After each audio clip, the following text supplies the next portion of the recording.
जय श्री कृष्णा। माहिर ज्योतिष संस्थान में आपका हार्दिक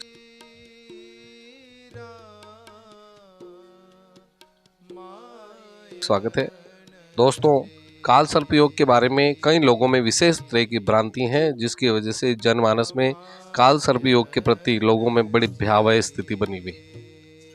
आखिर काल सर्प योग की ऐसी स्थिति जो जनमानस में दी गई है, वास्तविकता में ऐसी स्थिति नहीं है। काल सर्प योग वाले व्यक्ति अपने जीवन में संघर्ष करते हैं लेकिन आगे बढ़ते हैं। ये देखिए, एक कुंडली आपके सामने मैंने काल सर्प योग की रखी गई है।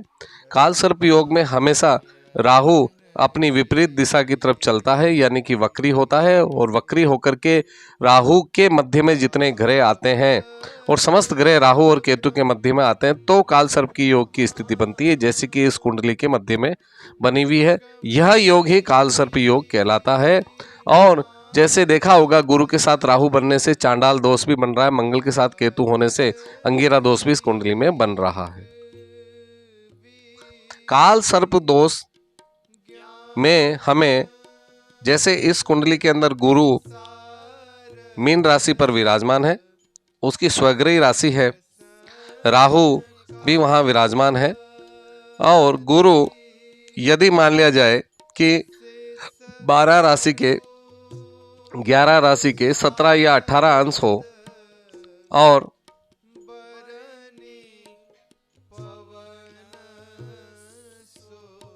चूंकि राहु विपरीत दिशा में चलता है तो यदि इतने ही अंश राहु के हों तो वो विपरीत दिशा की तरफ चलेगा, तो वो धीरे धीरे मीन राशि, मीन से मकर, मकर से धनु, धनु से इस तरीके से होकर के चलेगा। जबकि गुरु मीन राशि से मेष, वृष, मिथुन, कर्क इस तरीके से होकर के चलेगा। हमें यहाँ पर एक विशेष तौर से ध्यान ये रखना चाहिए कि हमेशा राहु जब विपरीत दिशा की तरफ चलेगा तो उससे, राहु से केतु के मध्य में यदि सारे ही ग्रहों को वो ग्रसित कर लेता है, यानी उन सारे ही ग्रहों को वो देख लेता है और केतु तक समस्त ग्रह आ जाते हैं, तो काल सर्प योग की परिस्थिति बनती है। काल सर्प योग की परिस्थिति में कहीं पर भी विशेष तौर से डरने की आवश्यकता नहीं होती है। क्यों? क्योंकि जैसा कि इस कुंडली में दिख रहा है आपको कि गुरु के साथ राहु बैठा है, जो कि चांडाल दोष निर्मित करता है, लेकिन गुरु यहाँ स्वग्रही होकर के बैठा है, इसलिए चांडाल दोष का फर्क तो पड़ेगा, लेकिन जनमानस में इस व्यक्ति की प्रतिष्ठा बनी रहेगी, राजकीय मान सम्मान में भी इसको वर्चस्व मिलेगा। वहीं दसम भाव में मंगल के साथ में केतु विराजमान है, अंगिरा दोष बन रहा है, तो पिता भवन से थोड़ी सी तकलीफ रहेगी, पिता पक्ष से इस बालक को थोड़ी सी तकलीफ रहेगी। जहां हम देखते हैं कि गुरु के साथ में राहु है, तो राहु थोड़ा माता से विवाद उत्पन्न करेगा। सीधा सीधा अर्थ ये है कि ये व्यक्ति, ये बालक जो है, माता और पिता के प्रभावों से, विचारों से संतुष्ट नहीं होगा, अपने जीवन को स्वयं जीने वाला होगा। इसकी वजह से माता और पिता से इसका संबंध जो है वो बौद्धिक स्तर, तार्किक स्तर पर मेल नहीं खाएगा। लेकिन गुरु स्वग्रही है, इसलिए माता पिता का बालक हमेशा ध्यान भी रखेगा। तृतीय भाव में चंद्रमा विराजमान है। चंद्रमा यहाँ पर जो है बालक को साहसी पराक्रमी बनाता है, लेकिन साथ में विचारों से और मित्रों में पारस्परिक प्रेम करने वाला बनाता है। शुक्र और शनि जो है धन भाव का स्वामी होकर के द्वादश भाव में स्थित है। यहाँ पर शनि का द्वादश भाव में स्थित होना खर्चे को बढ़ाने वाला, अनावश्यक व्यय करने वाला, व्यसन की बुरी लत में सम्मिलित होने वाला, इस प्रकार से बनाता है। इसलिए बालक को इस संबंध में मित्र पक्ष में ध्यान रखना चाहिए और अनावश्यक खर्चों पर उसको रोक लगानी चाहिए। यहाँ कुंडली में देखते हैं तो नवम भाव का स्वामी जो सूर्य है वो एकादश भाव में नीच का होकर के विराजमान है। लाभ के स्रोतों को बढ़ाएगा, लेकिन भाग्य में विशेष संघर्ष करना पड़ेगा। चूंकि काल सर्प दोष है, ऐसी स्थिति में भी संघर्ष करना पड़ेगा। और सूर्य जो भाग्य से वो नीच का होकर के एकादश भाव में चला गया है और भाग्य भाव को कमजोर कर रहा है, तो भाग्य के भरोसे न रह करके इस व्यक्ति को नियमित रूप से अपना रोजगार, अपनी मेहनत विशेष रूप से इसको करनी पड़ेगी।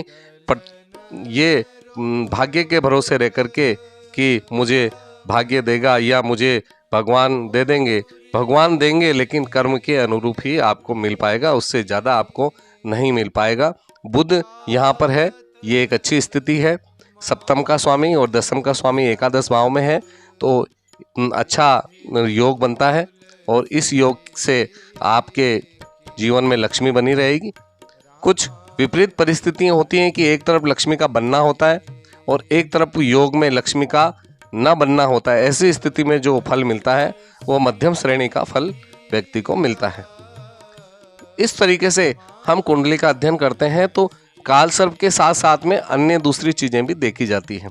काल सर्प योग जो है किसी भी व्यक्ति को बड़ा प्रभावशाली बनाता है, उसको संघर्षमय जीवन से ले जाते हुए यदि उसकी महादशाएं अच्छी चले आगे भविष्य में जाकर के, तो अच्छा उसको लाभ प्राप्त हो सकता है। काल सर्प योग वाले व्यक्तियों को विशेष तौर से शिव का पूजन करना चाहिए। महामृत्युंजय जप का नियमित एक माला जप उसको महामृत्युंजय की करनी चाहिए।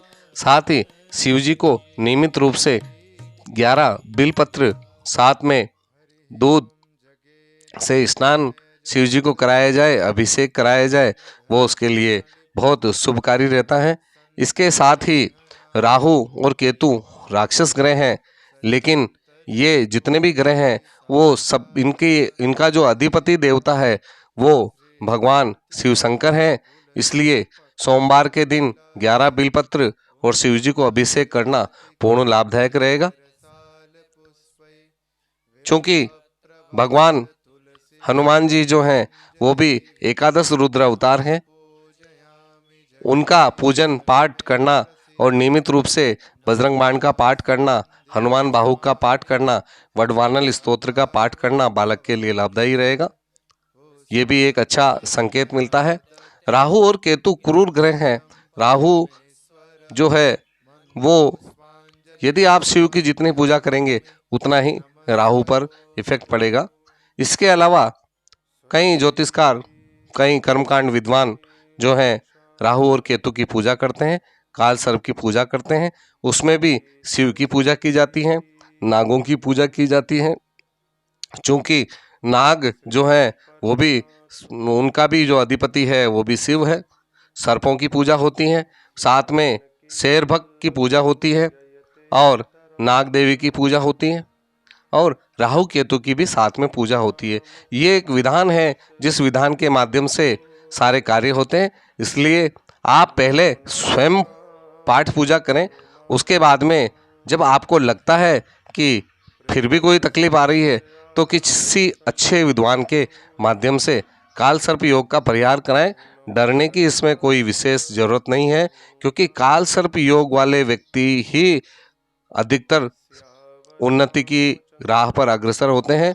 क्योंकि जीवन में जितना संघर्ष होगा उतना ही परिपक्वता बनेगी और ये योग जो है आदमी को परिपक्व बनाता है। इसलिए ज़्यादा इससे भयभीत होने की जरूरत नहीं है।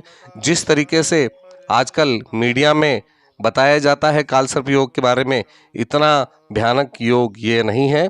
नियमित रूप से शिव की आराधना, महामृत्युंजय का जप, माता पिताओं के चरण स्पर्श, आँख के पेड़ को जल चढ़ाना और सूर्य को जल चढ़ाना, ये कार्य यदि आप नियमित रूप से करते हैं, जैसे मान लिया जाए ये कुंडली धनु लगन की कुंडली है और ये व्यक्ति यदि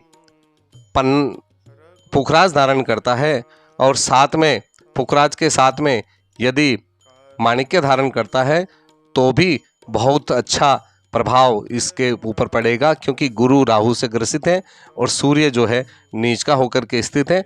ऐसी स्थिति में दोनों रत्न धारण करना पूर्ण लाभकारी रहेंगे और चंदन का टीका इनको करना चाहिए। साथ ही पीत वस्त्र, अंडरगारमेंट्स वगैरह पीले पहने, चंदन का टीका करें और गुरु यानी कि भगवत गीता का नियमित रूप से एक अध्याय प्रतिदिन करें, पूर्ण लाभकारी इनके लिए रहेगा। इसी प्रकार से अलग अलग कुंडलियों में कुछ फलादेश अलग हो सकते हैं, लेकिन मूल मंत्र एक है कि यदि आपकी कुंडली में काल सर्प योग है तो आप शिव की आराधना पूजा करें, बिलपत्र चढ़ाएं। प्रत्येक सोमवार को 11 बिलपत्र चढ़ाएं और प्रत्येक बिलपत्र की तीनों पंखुड़ियों पर ओम नमः शिवाय का जाप लिखें और साथ में जो है महामृत्युंजय का जप भी आपके लिए पूर्ण लाभदायक रहेगा। जय श्री कृष्णा, वंदे मातरम, जय भारत।